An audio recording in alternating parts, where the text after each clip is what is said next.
Montebelluna, morto intossicato in una casa disabitata, un 34enne, una vita ai margini, quella di Niccolò Martini, origini russe, era stato adottato da una famiglia trevigiana. Niccolò dormiva abusivamente nell'abitazione di via Col Moschin. Da qualche tempo i residenti lo vedevano girare a Montebelluna. Ancora furti nella Marca, Roncade, tra le abitazioni prese di mira anche quella di un anziano deceduto 6 mesi fa. Hanno violato la memoria di mio padre, dice tra le lacrime la figlia. Contrasto allo spaccio, un agente della polizia locale di Treviso è rimasto ferito dopo essere stato colpito con calci e strattoni da un pusher che per scappare ha attraversato il put. Regionali, 150 nomi per le autocandidature della Lega, il direttivo Veneto chiamato alla scelta, parola chiave qualità, dice il segretario Stefani, mentre Marcato invoca priorità per gli uscenti, fondamentale l'esperienza, dice. Le colline UNESCO festeggiano 6 anni con l'inaugurazione a Tarso della scultura del leone alato di Marco Martalara, realizzata con materiali naturali e di recupero provenienti dal legno di Vaia. Dalla provincia di Belluno si rinnova l'invito al Santo Padre di trascorrere qualche giorno di vacanza tra i monti amati da Papa Wojtyla e Papa Ratzinger. Edizione trevigiana dei telegiornali di Antenna 3, buonasera e ben ritrovati. In apertura alla cronaca con la tragedia che si è consumata all'alba di oggi a Montebelluna, dove un 34enne è morto intossicato, intrappolato in casa, un boato e poi le fiamme alte. Alle 6:15 un boato. In una casa in via Col Moschin a Montebelluna si è scatenato l'inferno. Le fiamme hanno avvolto il primo piano dell'abitazione che avrebbe dovuto essere disabitata da oltre 5 anni.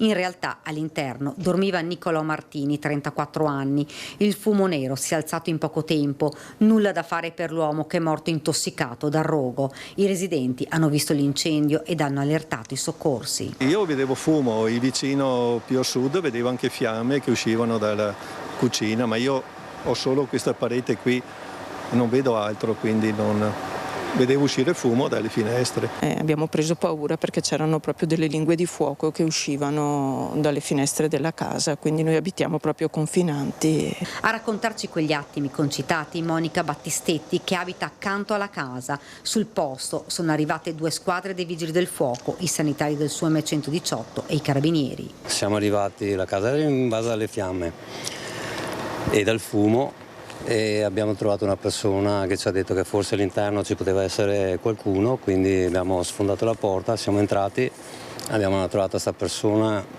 al piano di sopra, all'interno di una cameretta, era non cosciente, quindi l'abbiamo portata fuori, abbiamo iniziato a fare le manovre di RCP e abbiamo atteso i soccorsi. Qualcuno ha riferito ai vigili del fuoco che nella casa forse c'era una persona. La corsa contro il tempo. I soccorritori hanno tirato fuori il 34enne, ma per lui non c'era più nulla da fare. I residenti avevano notato in passato la porta della casa socchiusa. L'unica cosa che aveva insospettito anche la vicina signora qui davanti, aver visto la porta d'ingresso aperta un giorno, ma parliamo di mesi fa, dopodiché io non ho più avuto sentore di presenza di estranei. Quindi secondo lei questa persona da tempo che era lì dentro? Oddio, a posteriori potrebbe essere stata lì da tempo. Niccolò Martini aveva cercato un rifugio, un posto dove dormire. La casa ora è stata posta sotto sequestro. Il pubblico ministero Giovanni Valmassoi ha disposto l'esame autoptico sul corpo dell'uomo. Per tutta la mattinata gli accertamenti ed i rilievi dei vigili del fuoco. Corrente non ce n'era e quindi sono da valutare altri fattori. Ad aver innescato il rogo non si esclude possa essere stata una sigaretta lasciata accesa o una candela. Una tragedia che ha lasciato senza parole l'intera comunità. Una vita ai margini, quella di Niccolò Martini, dormiva abusivamente nella casa di via Col Moschin. Da qualche tempo i residenti lo vedevano girare a Montebelluna. Adottato da piccolo, Niccolò Martini, di origine russa, era nato a Perm. Aveva vissuto con la famiglia adottiva prima a Montebelluna, poi a Pederobba. In questa abitazione era rimasto fino a circa un anno fa, una casa in affitto che poi aveva dovuto lasciare. Era andato via da tanto da questa casa? Sì, come 7-8 mesi. 7-8 mesi da qua? E non era più tornato? No. Niccolò aveva iniziato a vivere ai margini, senza una casa né un lavoro. Per un po' di tempo aveva trovato occupazione in un supermercato a Cairano, poi più nulla. Nel suo passato compaiono anche dei piccoli precedenti per reati contro il patrimonio. Era stato adottato da una coppia di Montebelluna. Nel 2018 era convolato a nozze e da quel matrimonio aveva avuto anche una bambina. Poi la vita gli ha riservato momenti difficili. Senza più nulla aveva iniziato a girare fra casolari abbandonati fino alla casa di Colmoschin, dove ha trovato la morte. Il sindaco di Montebelluna non ha ricevuto segnalazioni di persone dentro la casa. Non mi risultano segnalazioni in tal senso, ovviamente approfondirò con gli uffici per capire se c'erano state segnalazioni, non credo, in ogni caso la segnalazione, se mai ci fosse stata, ma ripeto non credo, sarebbe dovuta essere inoltrata ai carabinieri. Noi non sapevamo nulla di questa situazione. I proprietari della casa erano venuti a mancare, da circa 5 anni era chiusa, almeno così doveva essere. Una grandissima tragedia e porto le condoglianze mie personali ma anche di tutta la comunità montebellunese ai familiari di questo povero ragazzo. Una vicina ci racconta che da qualche tempo lo vedeva passeggiare in questa zona che lui conosceva bene. La casa era in uno stato di abbandono da tempo, più volte i residenti avevano segnalato la situazione. Noi avevamo fatto una segnalazione per la questione del verde, perché è veramente tenuta in condizioni diciamo poco rispettose per i proprietari della casa, perché erano 2 persone veramente che ci tenevano all'ordine, era sempre impeccabile vedere siepe in questo modo, l'erba, insomma ci dispiaceva, ecco, avevamo fatto queste segnalazioni ancora alcuni anni fa, però non è stato fatto niente. Furti nella Marca, stavolta a Roncade, dove tra le abitazioni prese di mira anche quella di un anziano deceduto 6 mesi fa. Hanno violato la memoria di mio padre, dice in lacrime la figlia. Che esattamente 6 mesi fa è mancato papà. La casa è vuota e per noi è stato un oltraggio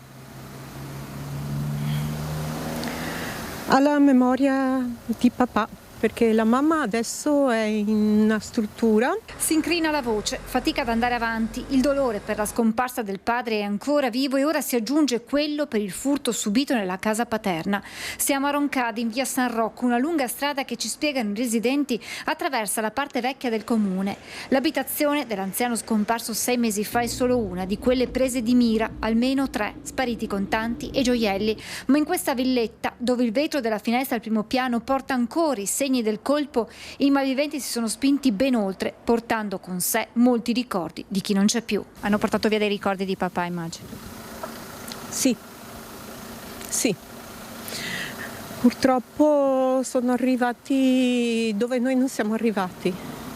E sì, hanno oltraggiato la persona di papà, hanno oltraggiato i ricordi di una famiglia, i ricordi di papà, gli orologi di papà che lui ci teneva, le scatole vuote buttati lì, cioè è stato, guardi, non so spiegargli il dolore, perché tuttora non riesco neanche a parlare, anzi voglio fare di tutto per dimenticare questo momento. Un vuoto pesante da accettare, una ferita che si è riaperta e che fa molto male. Ogni volta che io passo davanti a quella finestra, calcolando che io abito anche vicino, ho paura per me stessa, non vivo più serena, devo dire che ho paura di tutto adesso, qualsiasi persona incontro, qualsiasi cosa, non sono più tranquilla, non riesco più a dormire la notte, non è più un vivere.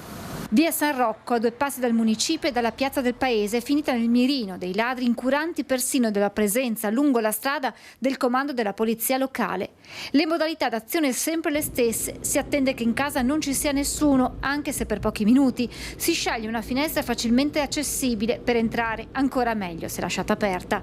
Con l'arrivo di agosto, il mese scelto da molti per le meritate vacanze estive, il rischio è che ci sia un'impennata di furti. Loro non sono in ferie come noi e restano quello a fare il lavoro, quindi attenzione, perché adesso ci sono delle giornate che sta rinfrescando dalla calura e si tende ad aprire le finestre per far arieggiare. Bene farlo, ma attenzione che se uscite anche per 5 minuti, ecco lì che loro sono pronti ad approfittare di quelle entrate. Contrasto allo spaccio, un agente della Polizia Locale di Treviso è rimasto ferito dopo essere stato colpito con calci e strattoni da un pusher. È apparso immediatamente molto nervoso e che durante la fase di identificazione ha tentato la fuga lanciandosi tra le macchine e attraversando quindi la strada incurante del pericolo. Fortunatamente è stato poco dopo raggiunto e bloccato da 2 nostri agenti. Prima la fuga tra il traffico cittadino nel bel mezzo del put di via Roma non curante del pericolo, poi i calci e gli strattoni dopo che gli agenti l'avevano bloccato inseguendolo tra le auto. Il 30enne di origine marocchina è stato trovato in possesso di 50 grammi di hashish. Ora indagato, il suo comportamento era già stato segnalato agli uomini della locale da alcuni cittadini di passaggio. Tempestivo l'intervento degli agenti presenti sul posto con una pattuglia. L'attività nasce dalla presenza di gruppi di giovani con atteggiamenti sospetti nell'area esterna della stazione ferroviaria di Treviso. Ci siamo quindi impegnati con un'attività di monitoraggio e vigilanza. L'agente ha riportato alcuni traumi non gravi. Poco prima del fatto, la polizia locale aveva inoltre sequestrato 78 grammi di stupefacenti in un appartamento della periferia di Treviso.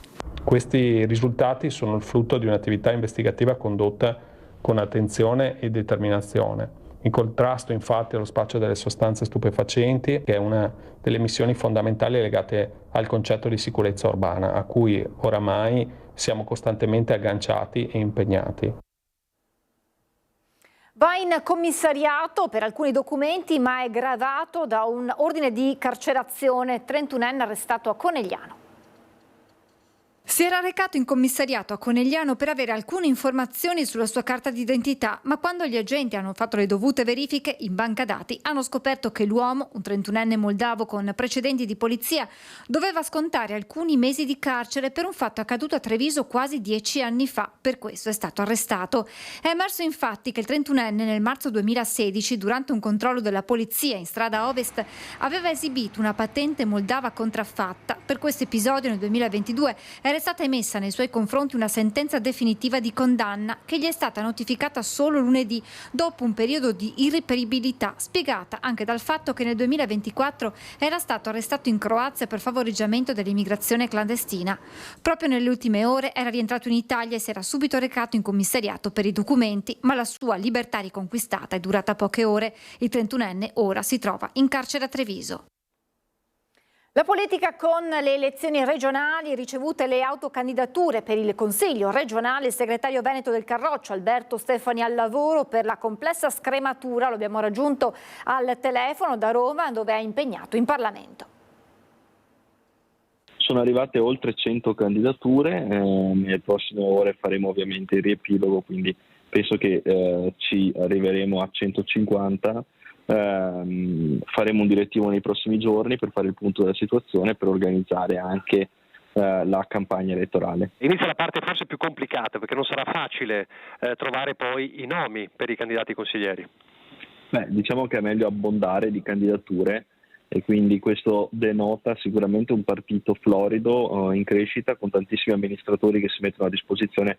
D'altra parte, dopo l'incontro degli amministratori di Treviso che abbiamo fatto qualche settimana fa, in cui abbiamo appunto riunito tutti gli amministratori del Veneto, c'era una forte sensazione che questo ci sarebbe verificato, quindi ben venga un numero alto di candidature, faremo del nostro meglio per valorizzare tutti coloro che hanno presentato la propria candidatura. Esperienza e innovazione sono 2 elementi fondamentali, ma quello che conta per un candidato è sicuramente la qualità che sa esprimere, la capacità di fare da collegamento con il proprio territorio, con la propria realtà comunitaria e soprattutto lo spirito di servizio che è fondamentale per far politica. C'è una disaffezione alla politica molto alta e io credo che bisogna anche ascoltare un numero così alto di persone che non vanno a votare, cominciare a dimostrare con esempi concreti anche da parte di candidati consiglieri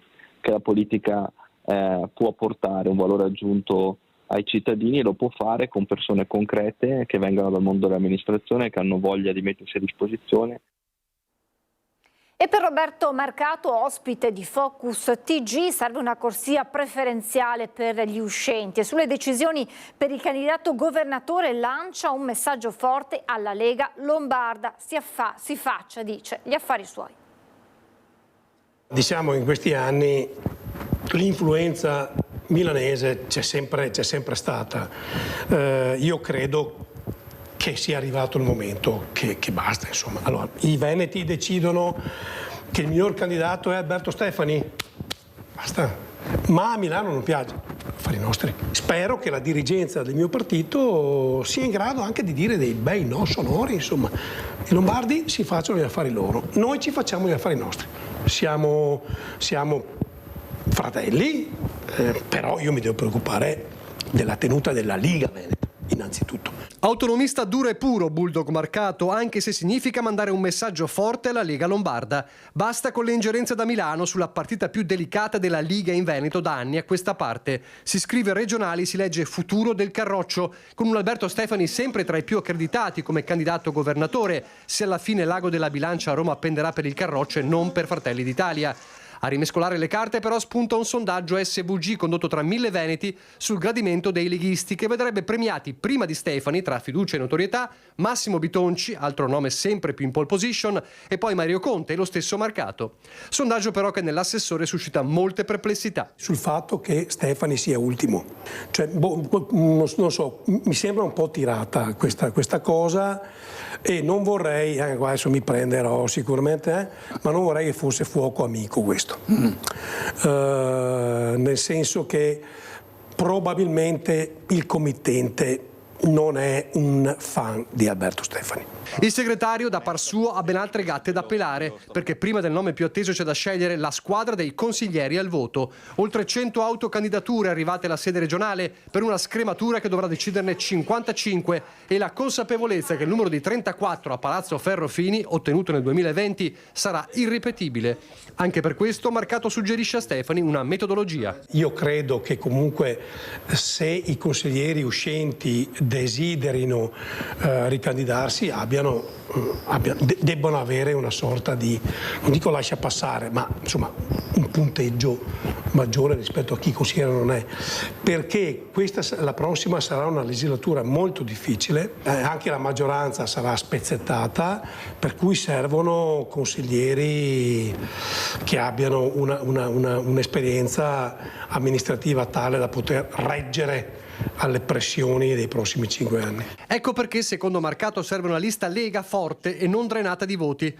L'assessore ribadisce la sua posizione critica sulla lista Zaia, la stessa che, lanciata dallo studio di Ring, aveva alzato il polverone nel Carroccio. Tra le reazioni più forti c'era stata nei giorni scorsi quella del capogruppo della Liga in regione, Giuseppe Pan, che aveva detto non si sputa sul piatto dove si mangia. Il discorso di Pan sarebbe corretto se io mi fossi candidato con la lista Zaia, ma mi sono candidato, lo ricordo sempre, mi sono candidato con la Lega, se Pan che può sul piatto dove perché ricordo che Pan è lì perché io mi sono dimesso. Perché io sono stato eletto in lista Lega, lui no, lui è capogruppo e Garazon, lui deve difendere la posizione. Io sono un po' un cane sciolto e mi posso permettere il lusso di dire pagando quello che penso. Sara Pasqualin, neoeletta segretaria generale della CGIL di Treviso, fissa le priorità della sua segreteria: lavoro, sicurezza, contrattazioni e sociale. È un problema che bisogna affrontare, perché io l'ho sempre sostenuto anche quando ero in categoria. Non è accettabile che una persona si alzi la mattina, vada a lavorare e non ritorni a casa alla sera. Quindi in realtà anche qui, indipendentemente da quelli che sono gli accordi che si possono trovare attorno ai tavoli, dobbiamo veramente fare formazione, dobbiamo fare cultura di lavoro e di sicurezza. Lavoro, tutela dei lavoratori, contrattazione. L'impegno di Sara Pasqualin, neoletta segretaria generale della CGIL di Treviso, parte dalle ennesime morti sul lavoro a Milano per fare il punto su quelle che saranno le linee guida principali della sua segreteria. È una grossa responsabilità, perché purtroppo entriamo in una situazione in cui c'è un po' di mal di pancia interno. E la volontà oggi è provare a ricompattare la segreteria e sicuramente ripartire a lavorare da ieri. La CGIL deve occuparsi principalmente del mondo del lavoro e di quelle che sono le situazioni esterne. Abbiamo molte crisi di alcune realtà aziendali, riportare l'attenzione sulle politiche industriali e sulla volontà di provare a veramente portare il nostro territorio a nuove modalità di contrattazione. Non solo, tra le priorità anche il sociale, l'isolamento e la solitudine degli anziani, come ha avuto modo di testare nel suo recente passato allo SPI, senza tralasciare i giovani, per i quali serve, dice, porre le basi affinché il mondo del lavoro possa adeguarsi alle loro esigenze. Eletta con il 66% dei consensi, è però quel 34% a farsi sentire, chiedendo maggior discontinuità alla guida di Visentin. La conduzione di Visentin ha portato i risultati che abbiamo anche visto nell'Assemblea Generale, insomma, di un buon bilancio e soprattutto una crescita di tesseramento, che sono cose sicuramente positive. Quindi quando si parla di discontinuità io ho difficoltà a comprendere quella che è la richiesta, perché se il percorso è sano io credo che si debba continuare in quel percorso. La mia idea è che in questi giorni si prova a riparlare con tutti i segretari generali e si prova a ricostruire un tavolo di discussione. Unità che Pasqualino vuole anche nel dialogo con la politica in vista delle elezioni regionali. Fermo restando che noi crediamo che sia tutto correlato, nel senso che le scelte politiche incidono poi nel mondo del lavoro, nel mondo sociale e via discorrendo su tutto il resto. Io mi aspetto che a livello regionale ci sia una discussione, ovviamente nell'ambito regionale, che poi in automatico scenda anche in tutti i territori e anche nella provincia di Treviso. Ci fermiamo pochi secondi di pubblicità e torniamo in diretta.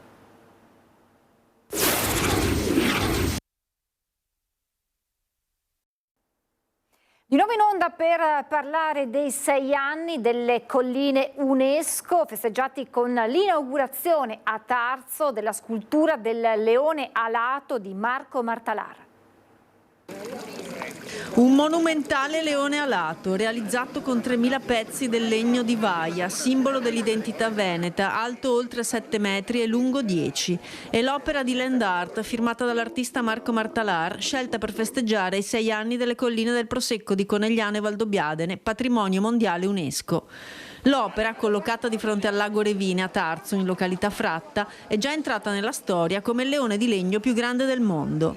Stiamo parlando di una bandiera che abbiamo che ha più di una storia millenaria, 1100 anni di storia della Repubblica Veneta. Il leone è sempre stato il simbolo della Repubblica Veneta e quel libro aperto che il leone tiene sotto una zampa, che dice pace a te Marco mio evangelista, sta a significare che anche l'unica bandiera è l'unico simbolo che riporta e parla di pace.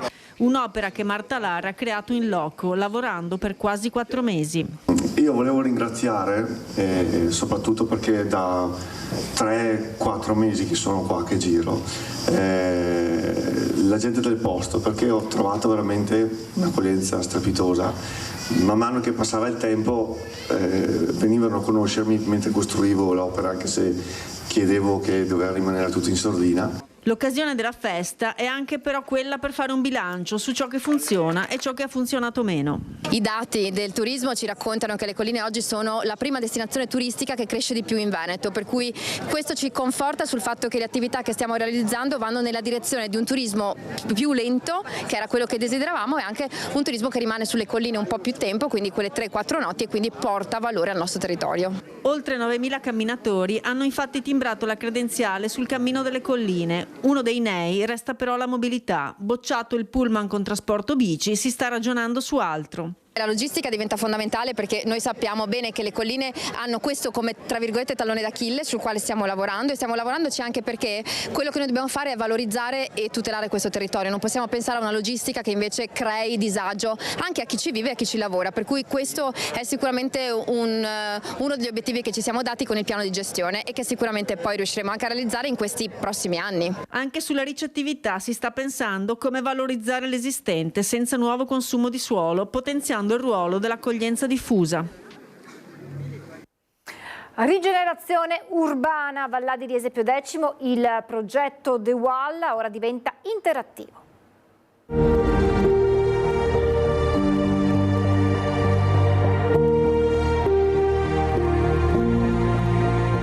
Con 22 murales e una stagione in pieno fermento, De Walla lancia il suo primo Virtual Tour, un viaggio interattivo tra arte urbana e rigenerazione.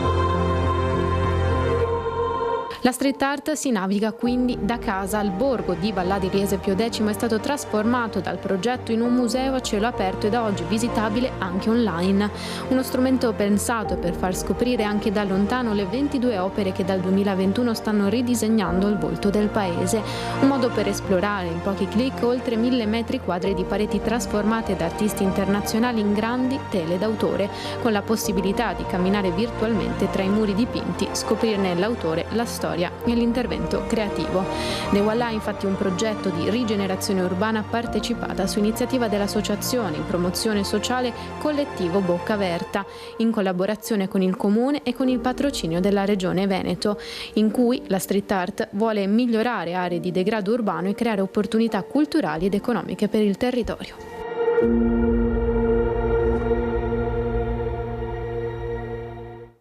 Dopo 4 giorni di immersione nel cinema indipendente si è concluso l'Edera Film Festival, edizione di successo con i registi del futuro. Edizione numero 7 di successo sotto tutti i punti di vista dell'Edera Film Festival appena conclusosi. Un bilancio positivo per numero di pellicole e per la qualità. 36 film in concorso che hanno visto il lavoro dietro la macchina da presa giovani registi under 35, i talenti del futuro che grazie al festival hanno potuto mostrare al grande pubblico le loro capacità. Che vuole dare spazio a chi si avvicina a questa magnifica professione, ha pochi spazi e trova nei festival il canale privilegiato per poter portare al pubblico le proprie visioni, i propri sogni. Oltre ai film in concorso nelle diverse categorie, molti gli eventi collaterali come i panel sulla sostenibilità ambientale, la sezione fuori concorso di Veneto Doc con uno spazio dedicato ai giovani del territorio, in particolare agli studenti delle scuole superiori, e poi una serata dedicata alle Olimpiadi invernali Milano Cortina 2026 con la proiezione di un documentario del 1956. Nonostante la sua chiusura ufficiale, le pellicole del festival continueranno ad essere protagoniste anche nelle prossime settimane. A differenza degli anni scorsi, però, è stata un'edizione quasi più riconoscibile, più identitaria, e abbiamo concluso questa serata con la promessa di programmare molti dei lungometraggi perché sono stati molto apprezzati, quindi si può dire che l'Edera Film Festival non finisce questa sera. E l'Edera Film Festival troverà seguito anche all'interno della Mostra del Cinema di Venezia. Avremo un appendice importante alla Mostra del Cinema di Venezia, nello spazio della Regione Veneto, con un panel sulla leadership femminile.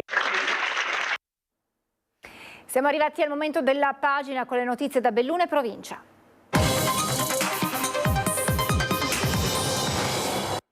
Statale 51 di Alemagna in primo piano, si riunirà domani in prefettura il tavolo tecnico per definire il protocollo di gestione dell'apertura e chiusura della strada in base agli allarmi generati dal nuovo sistema di monitoraggio installato in località Rio Venco a San Vito di Cadore.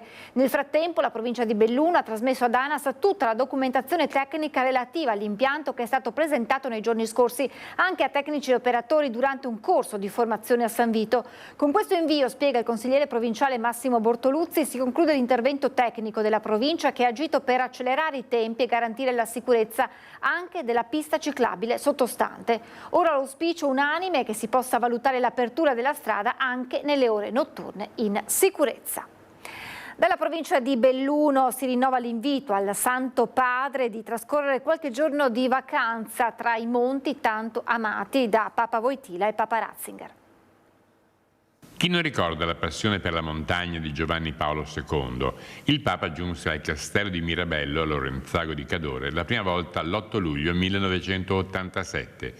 Vi tornò nell'88, nel 92, 93, 96 e l'ultima volta nel 1998. Ora a crederci è Canale d'Agordo. La speranza è che Papa Leone XIV, oltre a Castel Gandolfo, possa anche lui scegliere prima o poi le Dolomiti per un periodo di ferie.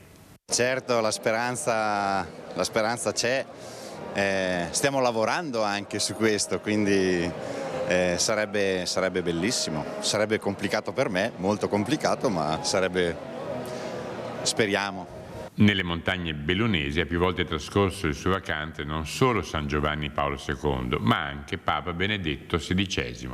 Chissà che non possa valere il vecchio proverbio del non c'è due senza tre.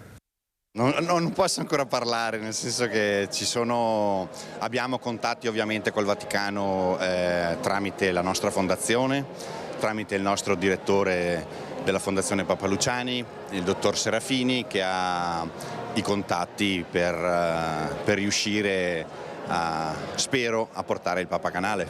Faccia l'ottimista, in che anno? No, è dura, non lo so. Non lo so, spero entro la fine del mio mandato ovviamente, quindi ho 3 anni di tempo, mettiamoci questo limite, speriamo.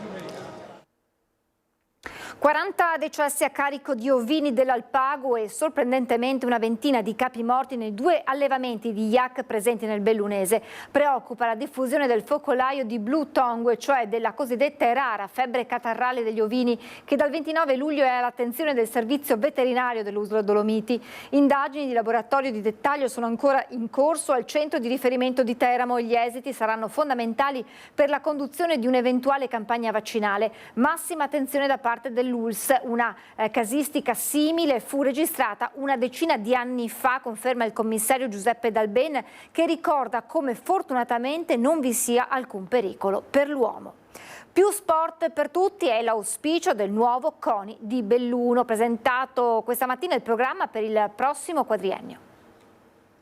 Nuovi ruoli per il CONI bellunese, i mandati rispettano il quadriennio olimpico, ma Simone Soccal subentrò per ragioni diverse alla guida dello sport provinciale a metà dello scorso mandato. Confermato per i prossimi 4 anni, ha presentato ospiti della provincia, squadra e programmi.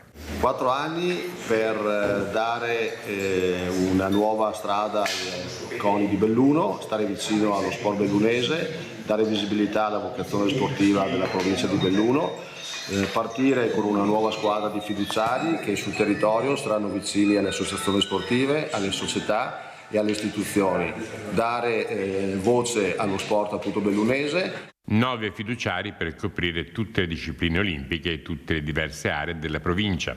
Obiettivo in un quadriennio all'interno del quale si svolgeranno le Olimpiadi invernali di Milano Cortina 2026 è quello di aumentare il numero delle persone della cui vita lo sport è parte integrante. Dal punto di vista degli impianti c'è stato un miglioramento notevole negli ultimi anni, gli investimenti sono stati importanti e sono stati assolutamente concreti. Un Natale completamente rinnovato per la città di Belluno. Dopo le polemiche dell'anno scorso, la gestione è stata confermata alla società Belluno Viva ma con una nuova organizzazione e molte novità. Meno caos, più qualità e attenzione all'identità locale. Una ruota panoramica alta 20 metri, il trenino per i bambini, musica in filodiffusione per accompagnare residenti e turisti fra le casette del mercatino e il centro storico. Il salotto buono della città si prepara a vivere un Natale del tutto nuovo e la svolta impressa dalla società Belluno Viva è decisa, a cominciare proprio dall'assetto della SRL di cui fanno parte solo i 3 soci dell'Astor, che ai commercianti ha presentato il nuovo progetto Natale 2025, completamente rivisto dopo le aspre polemiche dello scorso anno. Via plastica, capannoni e transenne, via i bagni chimici ai giardini, via le postazioni bar volanti, niente più movimenti confusi, sia un mercatino di qualità che valorizzi l'artigianato e si sposi con l'architettura del centro, con l'attenzione all'ambiente e un'identità chiara per dare una connotazione speciale al Natale fra le Dolomiti. Tra le attrazioni previste perciò, dal Luna Park di Palmanova arriverà la ruota panoramica per provare il brivido di ammirare Belluno dall'alto. Sarà installata in Piazza dei Martiri fra i 2 caffè della città e da lassù il colpo d'occhio offrirà lo sguardo sulla pista da pattinaggio, il mercatino e la fontana che quest'anno non sarà coperta. Trenino per i bambini, luminarie di varie tipologie, elementi sensoriali nel progetto illustrato faranno la differenza. Porta d'ingresso di Piazza dei Martiri sarà l'uscita della galleria che porta in Piazzetta Zampieri. Lì un artista creerà un'opera in work in progress. Tra le idee, un concorso per la scrittura di una canzone natalizia, la distribuzione di omaggi e la partecipazione delle radio locali che potrebbero animare spazi sfitti con dirette e musica. Per l'allestimento del mercatino si pensa ad affidare l'incarico ad una professionista bellunese specializzata utilizzate in eventi, mentre gli esercenti che vorranno far parte del villaggio di Natale potranno parteciparvi con un contributo di 350 euro. Per il noleggio delle casette saranno chiesti 500 euro contro un valore reale di 2.200 e differenza a carico di Belluno Viva. Ma, assicurano gli organizzatori, la vera scommessa per le prossime festività sarà restituire alla città un'atmosfera natalizia calda, armoniosa e coinvolgente. È tutto, siamo in chiusura, vi lascio come di consueto alla sigla e alle previsioni del tempo. Grazie per essere stati in nostra compagnia e buon proseguimento di serata.